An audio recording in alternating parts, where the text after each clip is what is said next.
नमस्कार मित्रों, आज का ये वीडियो जो न्यायमूर्ति शेखर यादव ने जो वक्तव्य दिया और जो उस पर बवाल हो रहे हैं, तमाम नेशनल चैनल पे, सोशल मीडिया पे जो बातें चल रही है, मैं उन्हीं के संदर्भ में अपनी कुछ राय आपके सामने रख रहा हूँ। ये आपको डिसाइड करना है कि शेखर यादव गलत हैं या सही हैं।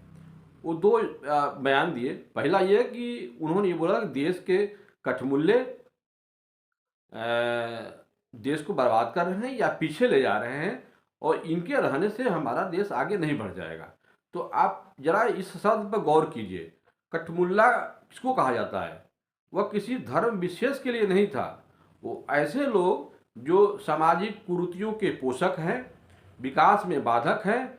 अगर कोई नया परिवर्तन होता है, महिलाओं के हो सकता है कि वो जो स्त्री पुरुष का समानता है उसको दूर करने में जब जब कानून आते हैं तो उसके विरोधी होते हैं। सावानो केस जैसे के वो लोग समर्थक होते हैं। तो ऐसे लोग निश्चित रूप से ही देखा जाए तो जो भी हमारे यहाँ प्रगतिशील जो सोच के लोग हैं, ये तो ठीक उनके उलट होते हैं। तो ऐसे लोगों को अगर अगर वो ये कहते हैं कि ये देश के दुश्मन हैं, तो हमें नहीं लगता है कि इसमें किसी को आपत्ति होनी चाहिए। वैसे भी लोग लोग बातों बातों में कहते हैं कि पूंगा पंडित कहते हैं। तो पूंगा पंडित का मतलब ये होता है कि जिनको पांडित्य का ज्ञान नहीं है, जो विद्वान नहीं है, जिनका संपूर्ण जो है इसको कहा जाए मानसिक जो विकास नहीं होता है, और किसी तरह से वो लोगों को जो गुमराह करते हैं, उनको हम पूंगा पंडित कहते हैं। तो हमें तो कोई उसमें बुराई नज़र नहीं आती। तो ये कठमुल्लापन जो शब्द है, इस पर एक बार सबको विचार करना चाहिए कि क्या ये समाज में वास्तव में ये विकास में ये अवरोधक हैं या समाज को प्रगतिशील बनाने में ये सहायक है। तो आप खुद महसूस होगा कि कठमुल्लापन ये कहना उनका कहीं से भी जो है वो जायज, मतलब कि वो गलत नहीं है। अब देख लीजिए, ये जो लोग समान नागरिक संहिता के जो विरोध कर रहे हैं, ये कौन लोग हैं? ये वही कठमुल्लापन की जो उपज लोग हैं या उनको सपोर्ट करने वाले लोग हैं। ये 3 तलाक का जो विरोध करने वाले ये लोग कौन हैं? तो ये इनका इशारा उन्हीं पे था कि जो लोग भी इस राष्ट्र के विकास में जो सहयोग नहीं कर रहे हैं, उनका जो विरोध कर रहे हैं, ये कठमुल्ला शब्द उनके लिए उन्होंने प्रयोग किया था। और इसका आप लोग जो है वो धर्म विशेष को जोड़ते रहे हैं कि उन्होंने मुसलमानों को कहा। ऐसा नहीं था। पहली बात तो ये हो गई। दूसरा, उन्होंने कहा कि देश बहुसंख्यक की है और बहुसंख्यकों की राय से चलनी चाहिए। आप हमें ये बताइए, आप चुनाव लोकतंत्र में तो ये होता है ना कि सरकारें चुनी जाती हैं और जो जनता जो है उसमें वोट करता है। तो विजयी कौन होता है? बहुसंख्यक होता है। यानी कि बहुसंख्यक के वोट से, बहुसंख्यक का मतलब ये नहीं हो गया कि वो मुसलमान के वोट से या हिंदू के वोट से, मेजॉरिटी वोट जो जो चुनाव में जो पाता है वो विजयी होता है। और जो विजयी होता है जो पार्टी, वही फिर सरकार बनाती है।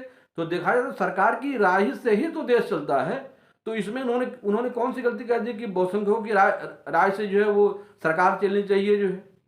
तो हमारा ये कहना है कि मैं शेखर यादव का कोई वो वकील नहीं हूँ, लेकिन अगर उनके आप बातों को, दोनों ही बातों को अगर आप विश्लेषण ढंग से करेंगे, तो हमें नहीं लगता है कि वो ऐसा कुछ बुरा कह दिए क्यों कि विपक्ष जो है एक लामबंद होकर के और उनको जो है वो इम्पीचमेंट और महाअभियोग जो संसद में लाने की प्रक्रिया उन्होंने शुरू कर दिया है।